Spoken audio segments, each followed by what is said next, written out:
Yesu nashimwe cyane ndabasuhuje kandi mbifurije imigisha y'Uwiteka Imana ngo ibane namwe aho muri hirya no hino hagiye hatandukanye.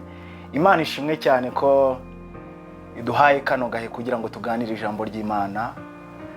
Ni by'igiciro cyinshi cyane, ni umugisha ukomeye cyane kuko ibi ntago ari ibintu biba bisanzwe. Iyo tugiriwe ubuntu Imana ikaduha umwuka wo guhumeka kugira ngo tuyivugire, ibyo biba ari ibintu bikomeye cyane. Niyo mpamvu shimye Imana ko impaye kano kanya kugira ngo tuganire ijambo ry'Imana. Muri kano kanya tudatinze rero reka dusome ijambo ry'Imana dusanga mu gitabo cy'abacamanza, ni mu isezerano rya kera. Turasoma igice cya 6 turahera ku murongo wa 11 tugeze ku murongo wa 13. Haravuga ngo Imana itoranya Gideyoni kuba umukiza w'Abisirayeli. Nuko marayika w'Uwiteka araza yicara munsi y'igiti cy'umwera cyari muri Ofura kwa Yowasi w'Umwabiyezeri. Umuhungu we Gideyoni yasekuraga ingano mu muvure bengeramo vino ngo azisha mu Midiyani. Marayika w'Uwiteka aramubonekera aramubwira ati, Uwiteka ari kumwe nawe wa munyembaraga we ugirana ubutwari.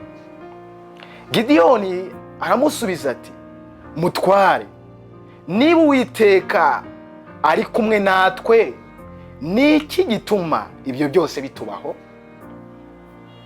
N'imirimo ye yose itangaza irihe? Iyo basokuruza batubwiye ngo Uwiteka niwe wadukuye muri Egiputa, ariko noneho Uwiteka aradutaye yatugabije Abamediyani. Reka dusenge. Mana yo mu ijuru, Imana igira neza cyane, tugushimiye neza n'urukundo ugira, tugushimiye ubuntu bugeretse ku bundi tugaragariza umunsi ku wundi. Turagushimye ku bwa kano gahe, turagushimye cyane ko uduhaye uno mwanya kugira ngo twumve ijambo ryawe. Ijambo ryawe ni rigari cyane, ijambo ryawe kandi rifite imbaraga zihindura, rifite imbaraga zo gukura umuntu mu byaha. Ijambo ryawe kandi rirarema. Mu izina rya Yesu Kristo turasenze cyane kugira ngo uno mwanya dufashe kugira ngo tuganire ijambo ryawe.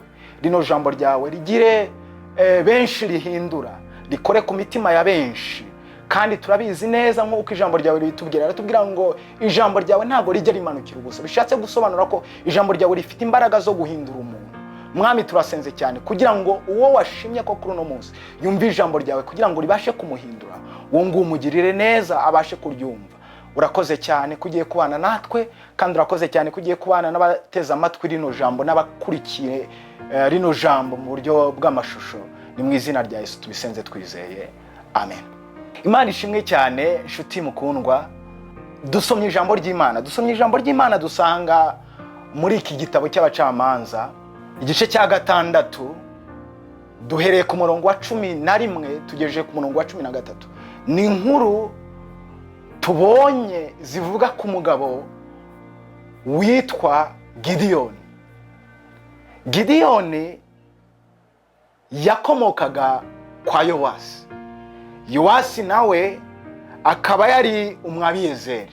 Uhereye ku gice cya mbere cya kino gitabo cy'abacamanza tubona inkuru zitangaje cyane z'uburyo Imana yagiye ikorana n'Abisirayeli mu buryo bugiye butandukanye. Nyuma yuko Yosuwa amaze gupfa, Imana noneho yahinduye strategy, ihagurutsa abacamanza kugira ngo bazajye bafasha Abisirayeli. Nyuma yuko Abisirayeli bari bamaze kugoma bakajya kure y'Uwiteka, Imana ihagurutsa abacamanza kugira ngo bazajye bafasha Abisirayeli kugaruka ku Uwiteka. Tubona Imana ihagurutsa abacamanza bagiye batandukanye. Tubona Imana ihagurutsa n'umugore witwa Debora. Mu gice cya 5 niho ushobora kubisoma. Tubona uburyo Debora yaje nawe akabasha gufasha ubwoko bwa Isirayeli gusubira ku murongo.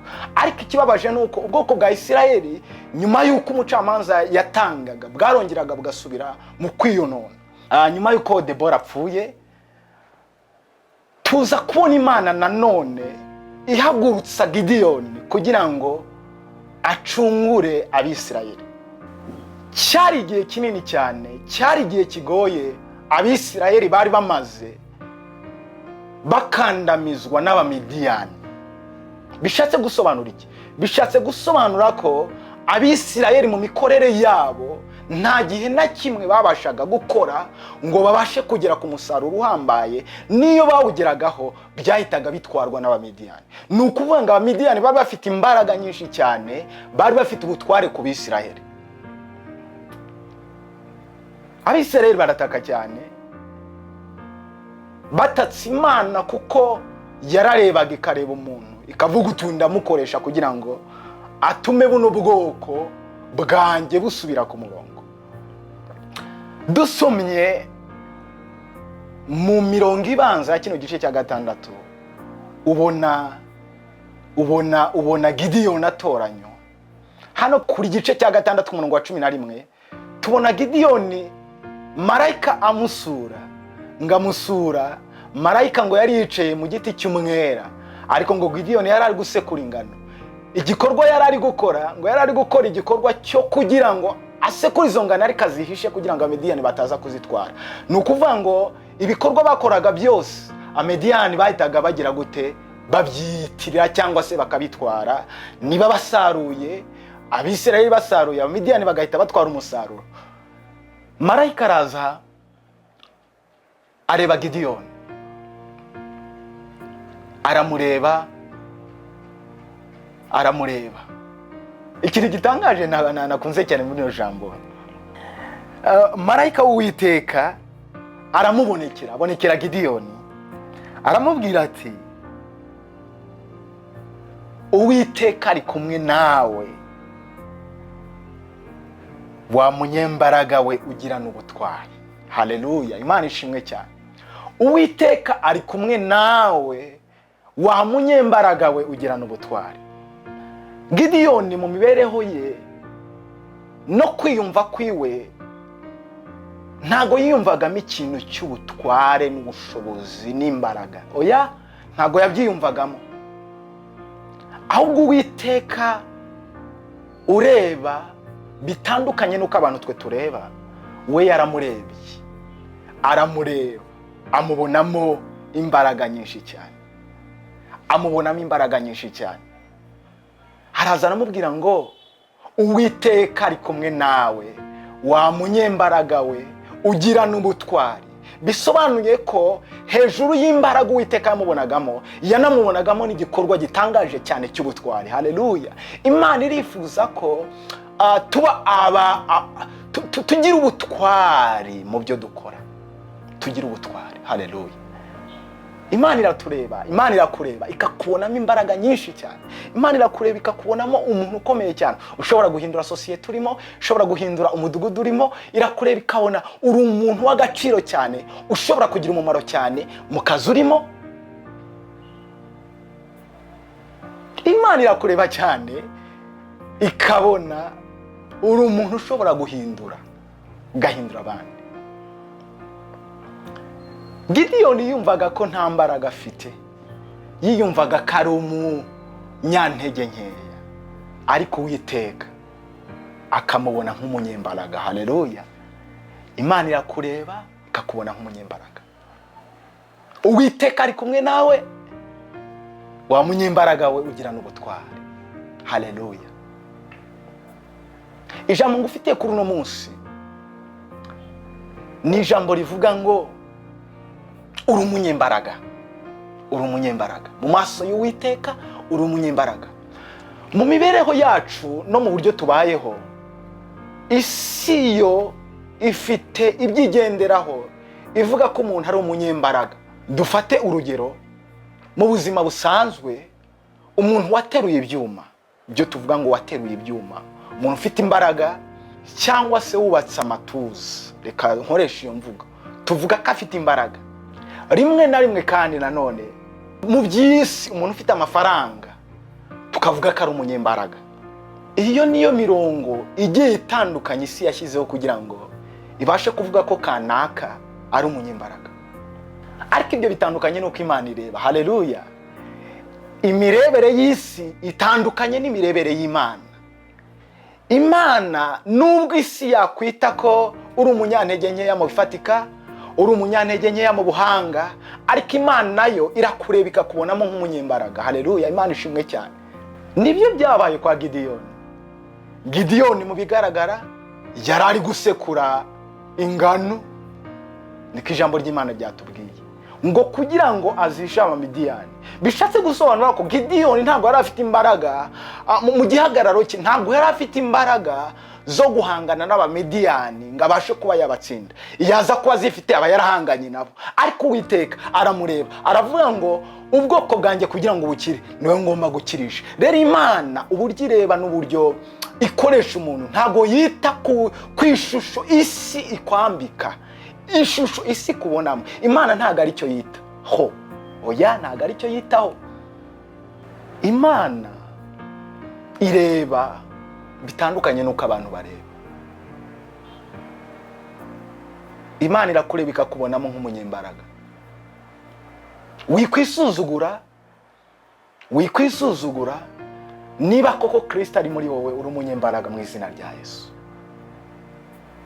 Imana irakureba ikabona ko no ukwiye gukiza umuryango wawe, no ukwiye kubwira inkuru nziza umuryango wawe, no ukwiye kubwira abagize umuryango wawe ko Kristo agira neza.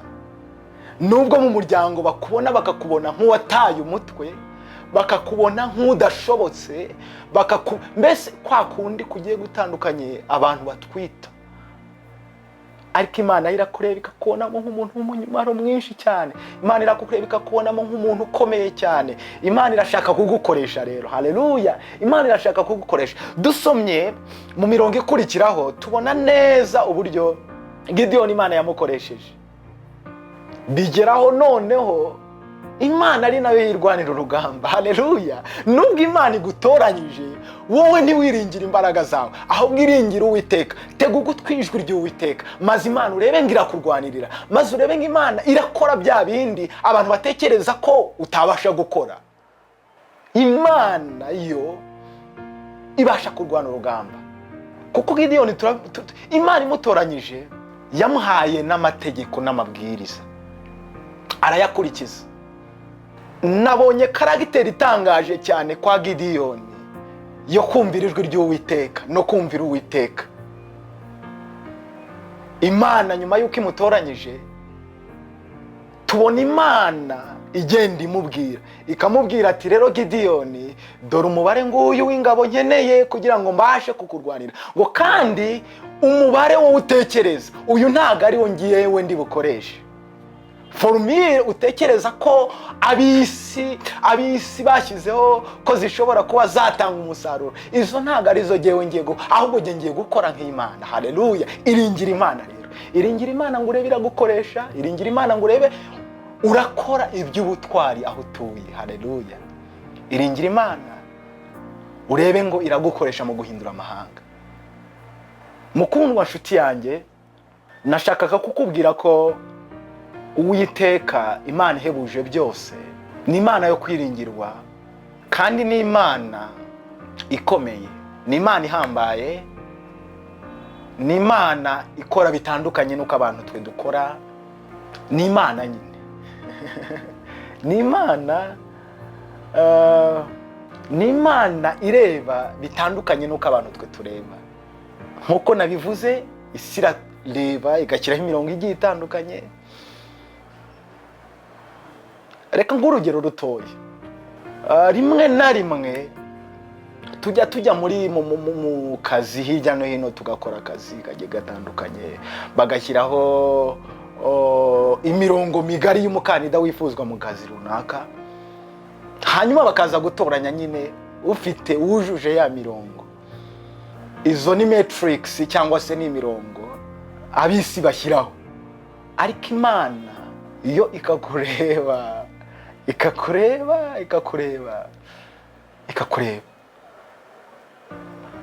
ugashiduka kubona wisanze ahantu nawe utatekerezaga. Izo ni imbaraga z'Uwiteka. Imana itugire neza rero, Imana idushoboze, Imana idukomeze, Imana ikwiteho, Imana igushoboze kugira ngo imbaraga ufite ubutwari kubonamo ubashe kuba wabukoresha, kuko uri umunyembaraga nshuti mwene data, uri umunyembaraga. Yumvemo izo mbaraga, maze ubashe gukorera Uwiteka, maze ubashe kumva ijwi ry'Uwiteka umunsi ku munsi. Ikibazo gikomeye cyane tujya tugira nuko twumva ijwi ry'Uwiteka, twamara kuryumva ntidushyire mu bikorwa ibyo ridusaba. Gideyoni kimwe mu byo nabashije kumwigiraho nuko Imana imaze kumubona nk'umunyembaraga ntago byarangiriye aho ngaho. Uko Imana yamubwiraga kose yashyiraga mu bikorwa.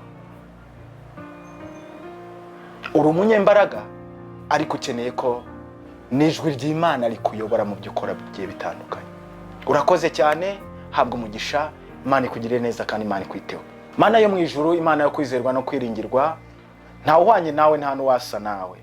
Icyubahiro n'ikuzo ni ibyawe. Ugira neza muri kano kanya, turagushimye ku bwa rino jambo. Uri wo kwizerwa no kwiringirwa, imbabazi zawe zihora witeka ryose. Turagushimye ku bwa rino jambo kandi turagushimye ko uburyo utubona bitandukanye nuko abantu batubona, kuko uri Imana. Uraturebuka tubona nk'abantu bagari, uraturebuka tubona nk'abantu b'abanyamumaro aho dutuye naho dukorera hirya no hino hagiye hatandukanye. Dushoboze rero kugira ngo ubwo butwari n'izo mbaraga tubonamo kwashe kuzikoresha. Urakoze cyane, ni mu izina rya Yesu tubisenze twizeye, amen, amen.